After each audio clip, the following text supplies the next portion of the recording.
같이 보고 같이 이야기하는 것이 더 재밌으니까요. 쇼폼에서는 끝없이 스크롤하며 지금 뜨는 콘텐츠들을 볼 수 있습니다.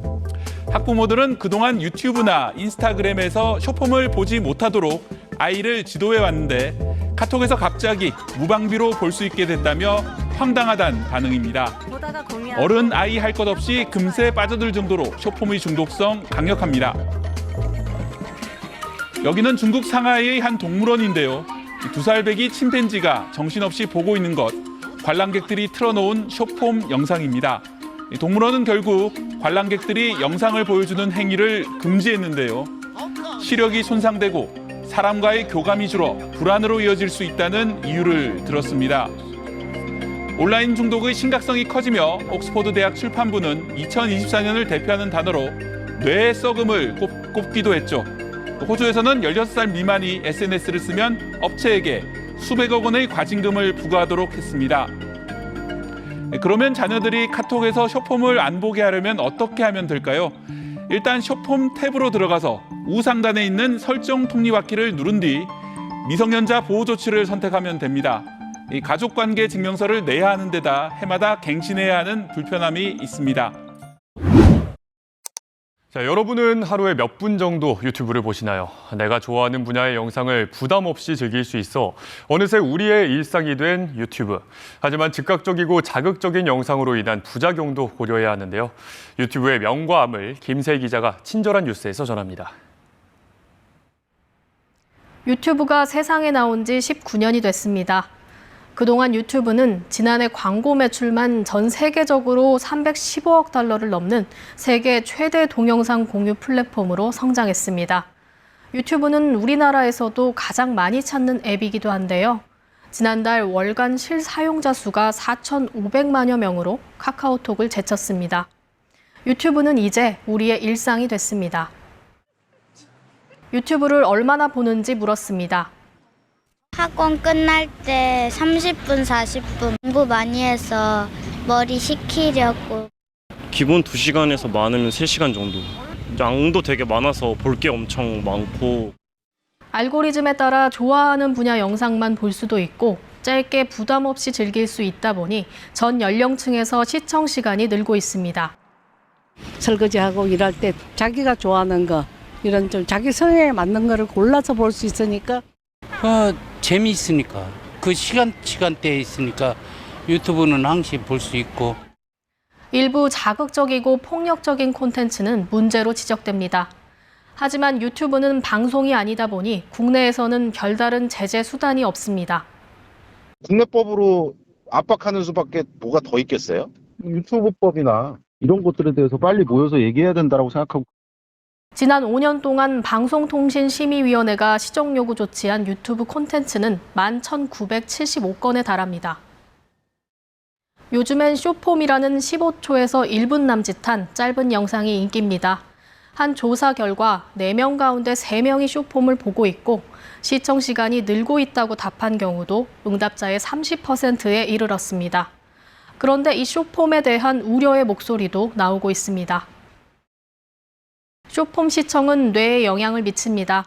우리 뇌가 빠르게 튀어오르는 팝콘처럼 짧은 영상에만 즉각적으로 반응하는 이른바 팝콘 브레인 현상을 일으킬 수 있습니다.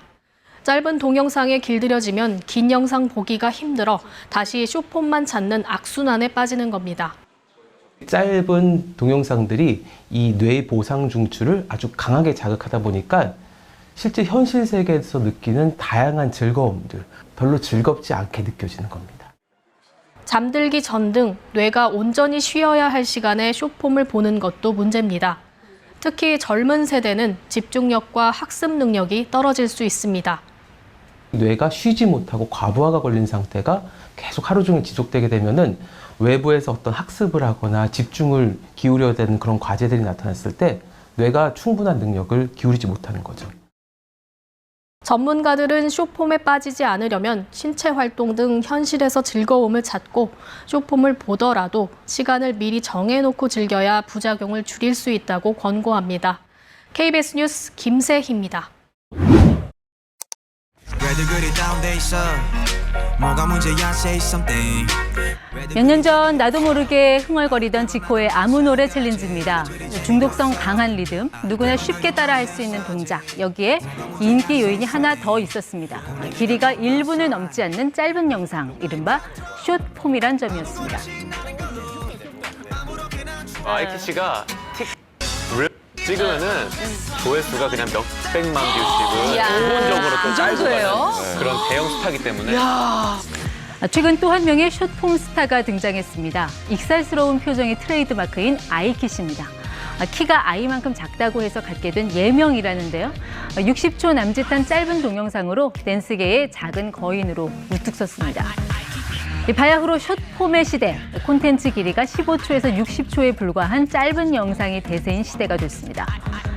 짧다고 알맹이가 없는 건 아닙니다. 바쁜 일상 속 자투리 시간에 즐길 수 있는 짧고 굵은 콘텐츠를 지향하고 있을 뿐입니다. 개그부터 드라마나 영화의 명장면, 메이크업, 패션 요리법 등 하루에도 수많은 숏폼 영상들이 쏟아집니다. 최근에는 유튜브 조회수의 80% 이상이 쇼츠, 즉 짧은 영상에서 나온다는 조사 결과도 있었습니다. 한 영상이 끝나면 자동으로 다음 영상을 보여주는데 알고리즘이 관심 주제를 자동으로 알아서 찾아주니 선택을 고민할 필요조차 없습니다.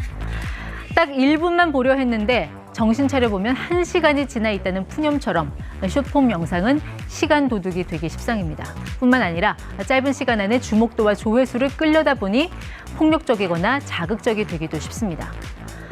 이런 콘텐츠는 스마트폰 중독으로 이어지기 쉽고 뇌 건강에까지 위험 요인이 될 수 있습니다. 이 팝콘 브레인이라는 말 들어보셨습니까? 말 그대로 뇌가 마치 팝콘처럼 터지는 크고 강한 자극을 원하도록 변하는 현상을 말하는데 자극적인 숏폼 영상 때문에 이런 증상을 호소하는 사람들이 갈수록 늘고 있다고 합니다. 끊임없이 새로운 소식을 찾아보고 숏폼 콘텐츠를 계속해서 돌려보고 여러 전자기기를 동시에 오래 사용하고 있다면 이 팝콘 브레인을 의심해 봐야 합니다. 조금만 길어도 보기 힘들어 배속을 높이는 것도 위험 신호입니다. 그럼 어떻게 해야 될까요? 우선 사용 시간을 정해놓고 시청하는 게 급선무입니다. 유아는 하루 30분, 청소년은 2시간 이하로 하고 성인도 필요시에만 시청하고 자제하기 어렵다면 숏폼 앱을 아예 삭제해버리는 것도 방법입니다. 또 전자기기 사용 후에는 창밖을 바라보거나 산책을 하는 등의 오프라인 활동이 추천됩니다. 뭐니 해도 가장 좋은 방법은 스마트폰을 내려놓고 사람들과 눈을 맞춰가며 이야기하는 건데요. 이 숏폼에 지배당하지 않고 건강하게 즐기려면 적어도 이 정도의 지혜와 노력은 필수적이라는 겁니다.